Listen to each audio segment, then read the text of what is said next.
Oke, assalamualaikum warahmatullahi wabarakatuh. Selamat sore, selamat menjelang sore. Dimanapun kalian berada teman-teman, semoga dalam lindungan Allah SWT dan dilimpahkan rezekinya, amin ya rabbal alamin. Jadi di video kali ini kita kedatangan motor Yamaha X-Ride. Ada apa dengan motor Yamaha X-Ride ini? Dan berkeluhan seperti kelodok-kelodok di bagian CVT teman-teman. Seperti apa bunyinya dan kita akan lihat sama-sama, dan kita akan cek sama-sama. Sebelum kita bongkar, kita akan coba tes hidupkan mesinnya dulu. Mantap.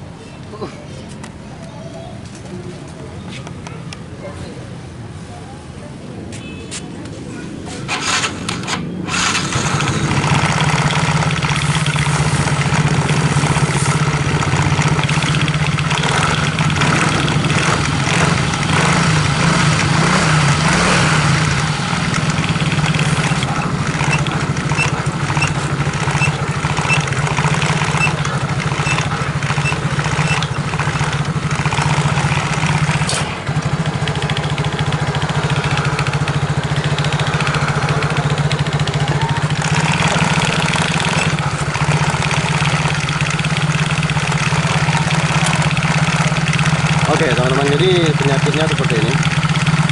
Suaranya pun godok-godok seperti itu di bagian CVT.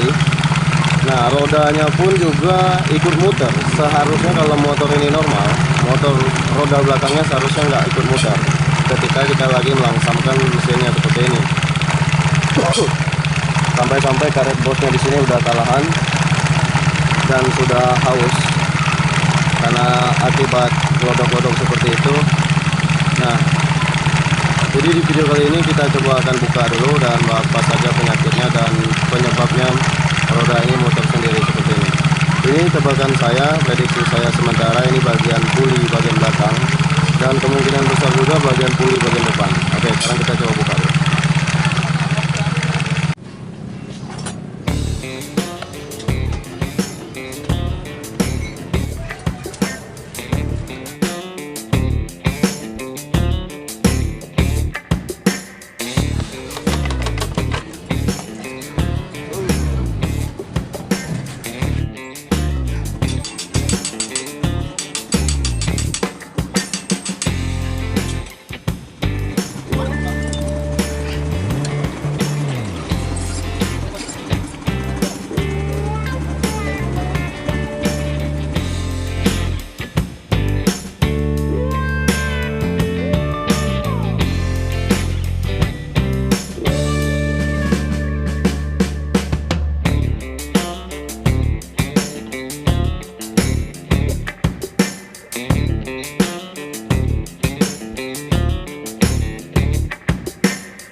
Oke Mas Bro, jadi untuk motor Yamaha X-Ride ini udah kita buka, dan setelah kita cek ini di suri askrop ini udah mekar-mekar dan udah kalahan semua.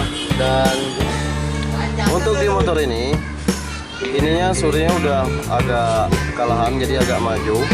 Nah, jadi yang paling utama masalahnya ini kita bikin video sekedar dokumentasi kita untuk di bengkel. Nah, jadi inti masalahnya untuk di motor ini yang suka jalan sendiri ini Mas Bro.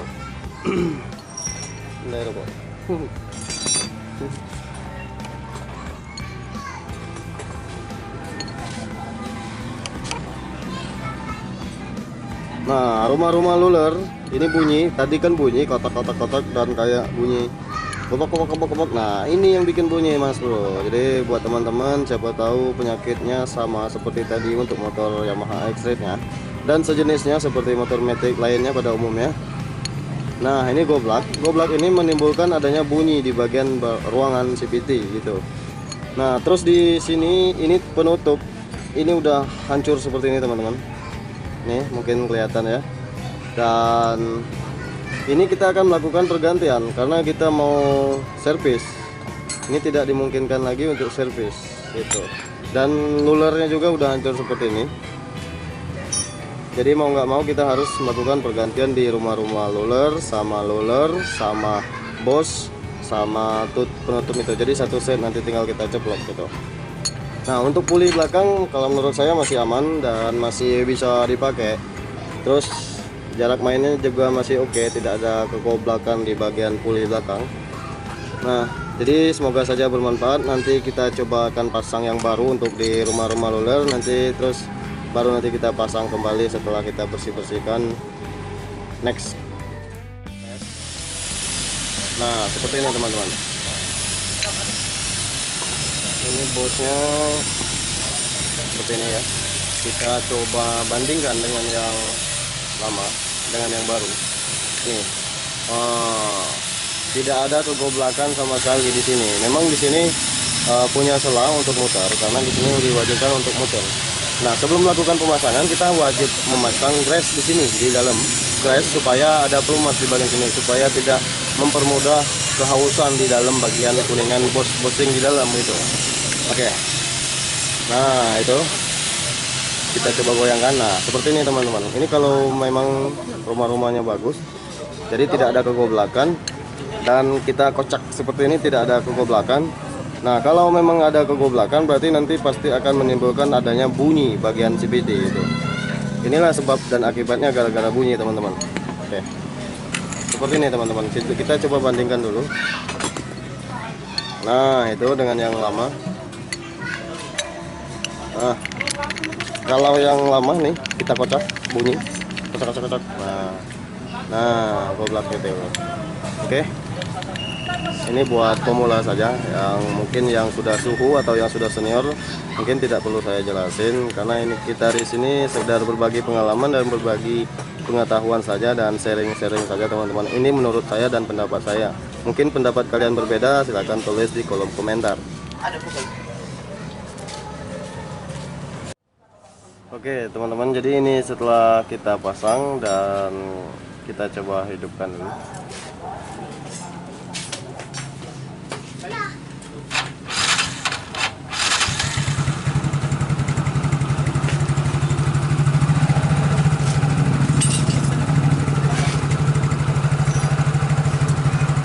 Oke, jadi untuk bagian CVT itu udah halus dan tidak bunyi lagi seperti tadi, dan rodanya pun tidak memutar lagi seperti tadi. Itu faktornya apa? Faktornya ini teman-teman, ini karena lulernya sudah goblak seperti ini, jadi adanya kerenggangan di area rumah-rumah luler sehingga menyebabkan adanya penjepitan di bagian pambal. Ketika pambal itu menjepit, maka bagian puli belakang juga ikut menjepit. Itu ikut menjepit dan akhirnya roda belakang pun ikut memutar. Itu teman-teman. Jadi mungkin itu saja untuk video kali ini dan semoga bermanfaat. Dan apabila ada kesalahan dalam kata-kata saya dan apabila ada yang kurang dalam kata-kata saya, mohon dilengkapi dan komentar.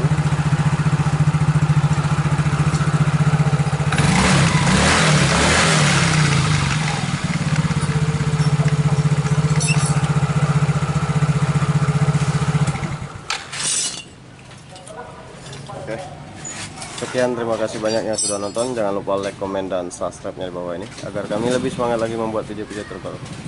Next time video, sampai jumpa. Bye bye.